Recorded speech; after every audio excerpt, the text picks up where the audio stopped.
Hello everyone. Welcome back to the channel sharing knowledge about comprehensive self-development through books. Today I would like to send you the content from an extremely meaningful and warm book by author Hinohara Shigeaki. Before starting today's sharing content, I want to ask you a question. When you see the elderly in nursing homes, how do you feel? Do you find them too lonely, too pitiful? And have you ever seriously thought about how old you want to live? For example, if you want to live to be 100 years old, how will you live your old age? How will you be when you may have to face a lonely life when your spouse or siblings have passed away before you, your children and grandchildren have their own lives, your health is getting worse and you can't do many things by yourself? Many old people live to be 90 years old, but in the last 10 years of their lives they are almost helpless. Their hands shake, they begin to forget and have difficulty recognizing their children and grandchildren. However, there is a person who can live to be 100 years old and still be clear-minded, know everything, and understand many truths. If such a centenarian were willing to sit here and talk to you right now, would you cherish these moments? And Japan has such a centenarian. When he was young, he was a Japanese imperial physician, and was also the first person to initiate preventive medicine in Japan. After retiring, he wrote textbooks and wrote more than 200 books. At the age of 80, he began studying painting, music, and acting, and became a national idol.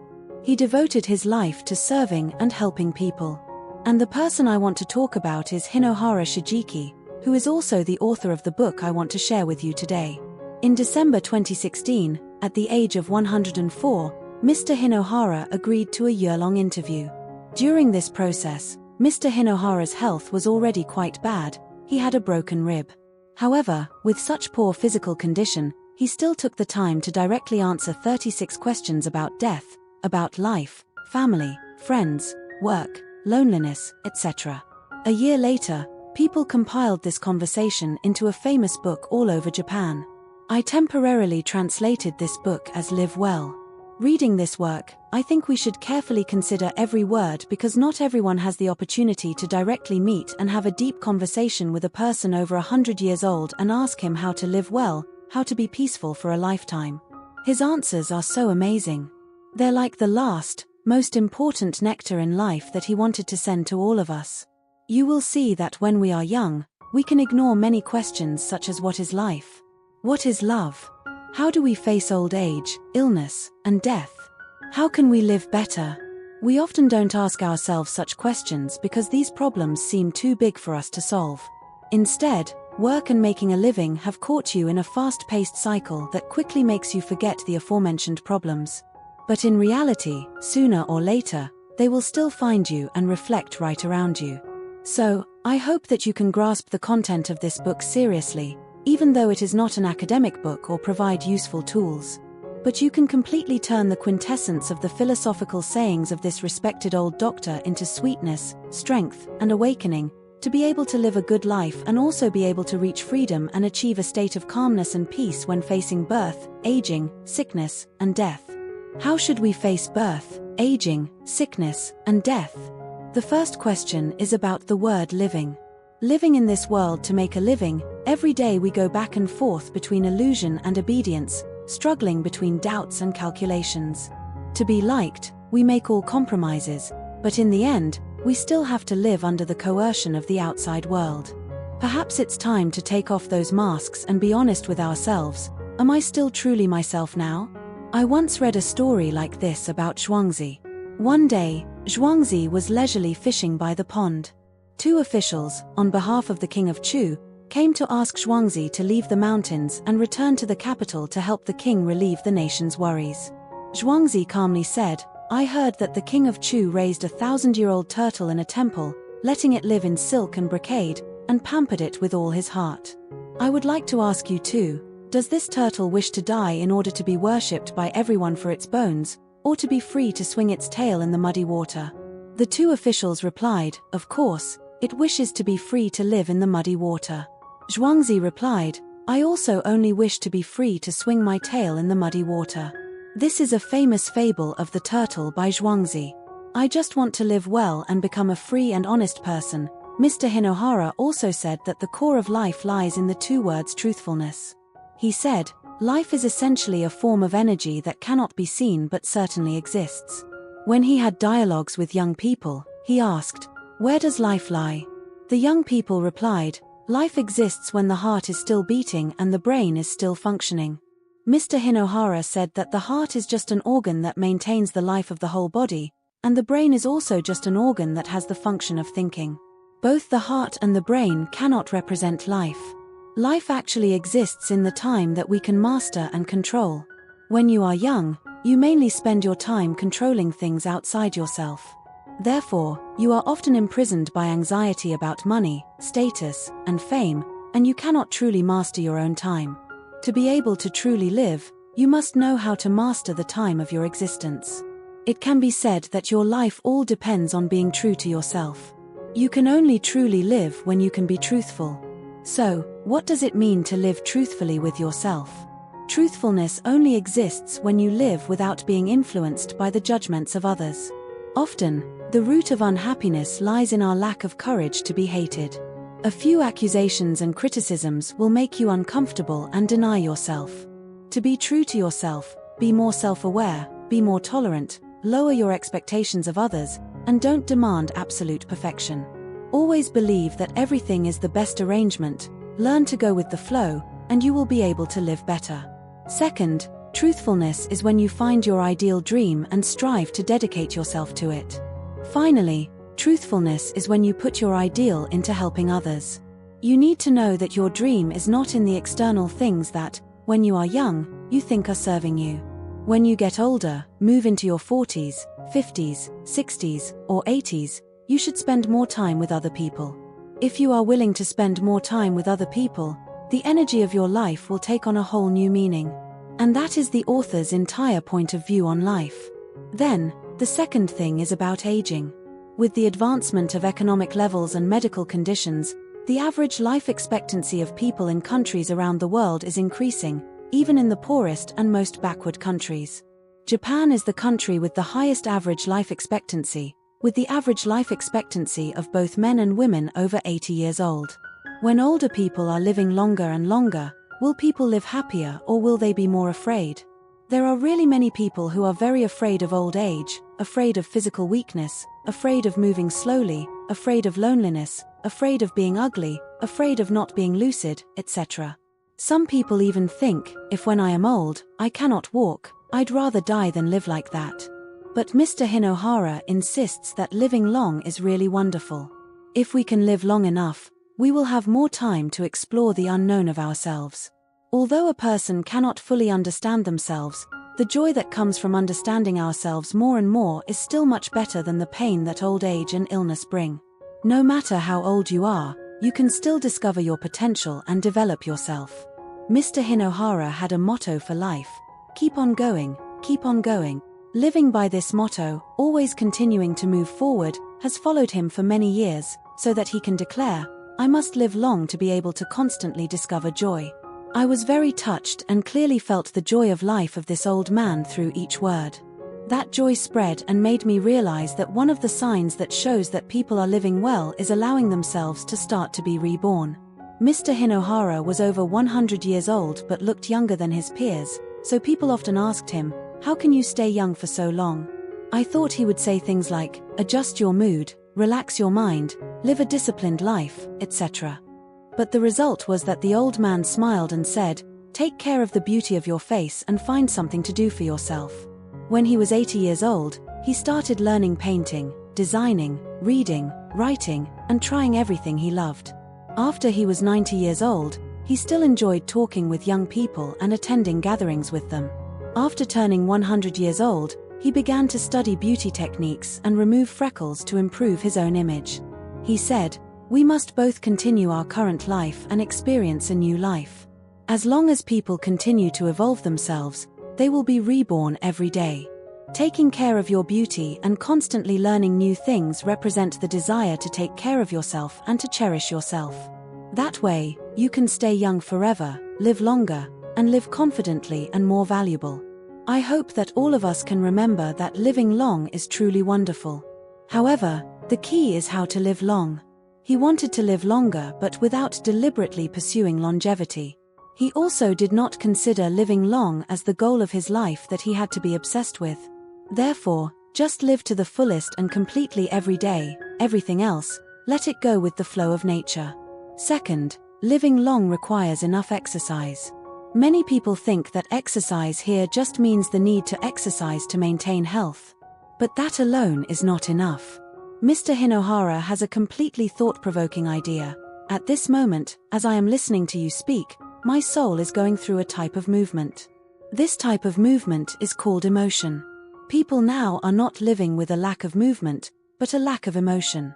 Many people think that just exercising regularly is enough, running every day, exercising regularly, but the soul is becoming increasingly withered. You are indifferent to everything around you. In fact, you are missing a type of movement that is more important than physical, which is the process of inner emotion. Therefore, remember that emotion is a skill, it is something that needs to be practiced, and you also need to regularly stimulate your emotions. This is Mr. Hinohara's secret to longevity. Then, next, we will talk about illness. The interviewer learned that although Hinohara lived a long life, he had suffered from many different illnesses since childhood, both mild and severe, and his beloved wife was also tormented by physical pain in her last years. The interviewer asked him, "How do we face the pain that illness causes us?" "I am a person who is very afraid of illness, especially that my family members get sick." When I read this part, I was very inspired by his words. He said, "Let us cherish illness and be grateful for the opportunity for introspection that illness brings us." He thinks that the violent collision between illness and the body is like two sumo wrestlers struggling with each other. In the process of deciding the winner, the illness and the body do not give in to each other but form a connection. Looking at it another way, if there were no illnesses in this world, then people would not be able to realize how precious and important health is. When illness occurs, you can completely change the rhythm and come back into harmony, and perhaps in everyday life, we may not be able to talk much with our parents, but when lying in a hospital bed, you can talk gently and have the close presence of your loved ones for a long time. Only those who have experienced it can understand this. When I saw that perspective on illness, I immediately felt much more relieved. Because sooner or later, one day, you will have to face it, whether it's contacting the hospital to ask to stop treatment, or taking care of a loved one for a few months or longer. Even if you are the one lying there, you will also have the opportunity to allow yourself to look back inside and change your way of life.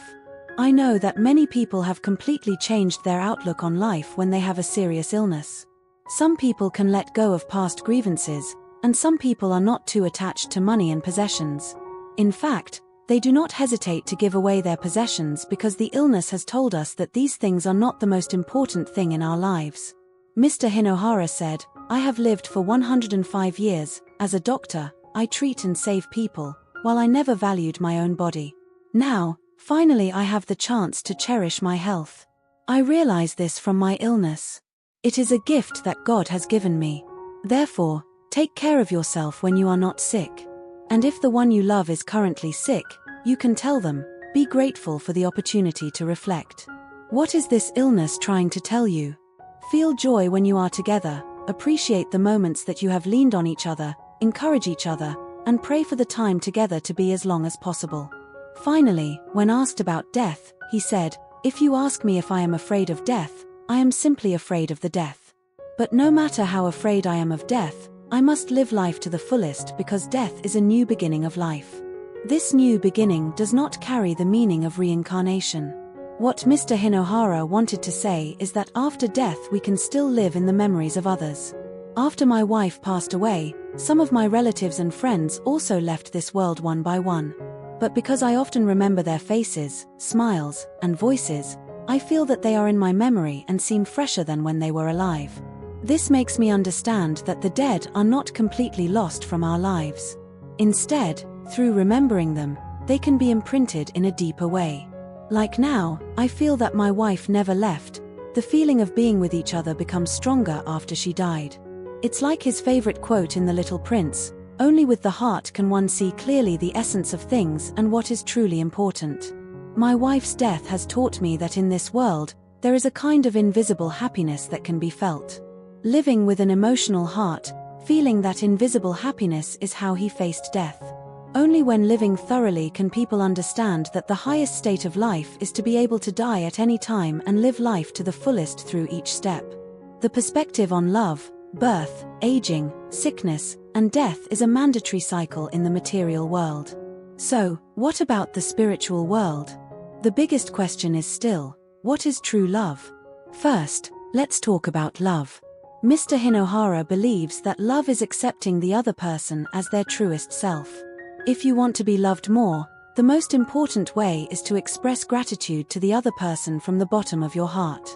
When longing to be loved, people often use their ideal of love as a standard to demand that the other person act this way or that.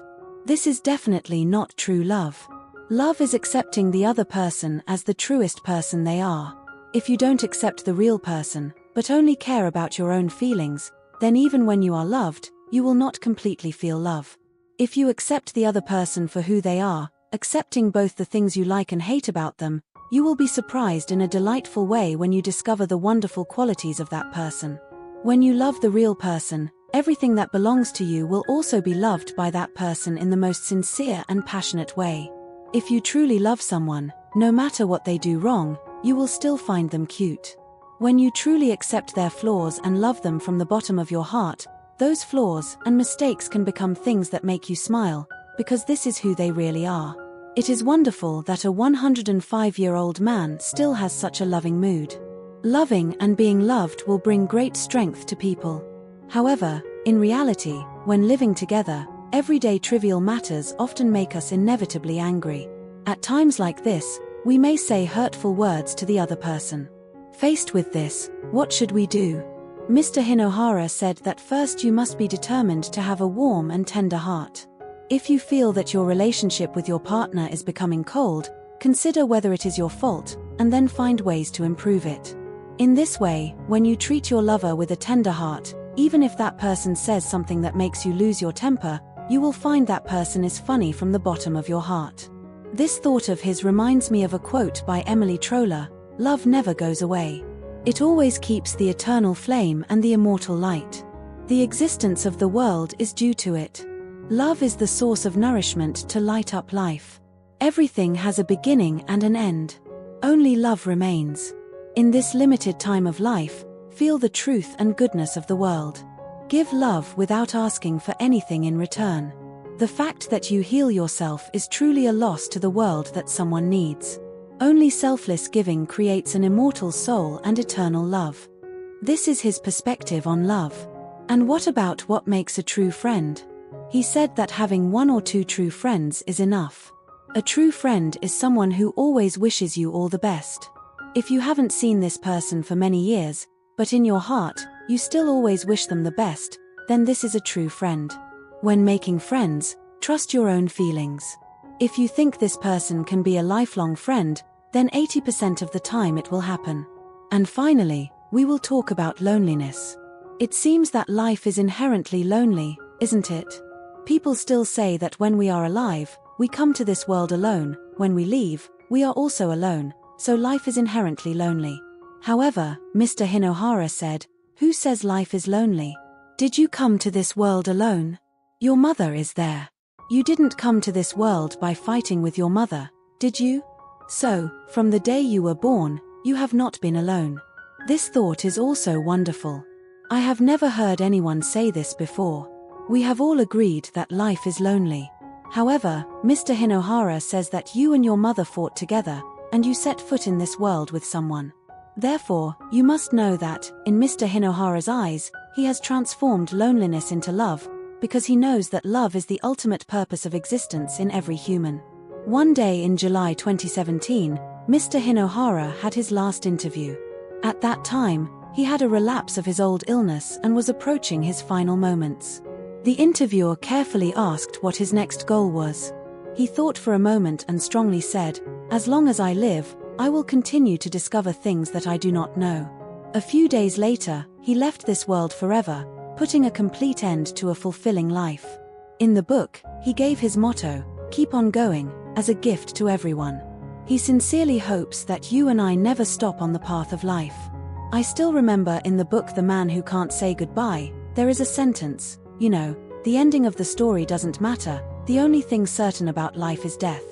Therefore, don't let the end take away the light of the story. In the story of life, I hope that all of us cherish ourselves, be strong, and always try to write our own story. Even if life is difficult, be kind to yourself, live with a true self so that the story of your life becomes truly luminous, as Mr. Hinohara said. You must cherish yourself now, take good care of yourself, and live well. Surely, you will once again love this world in the long years of life. I wish you to be like the spring grass, full of enthusiasm, constantly rising and living better every day. Thank you for listening. If you find this video useful, please share it with those who need it. Give me a like, subscribe, and turn on the notification bell to watch my latest videos every week. Thank you and see you in the next videos.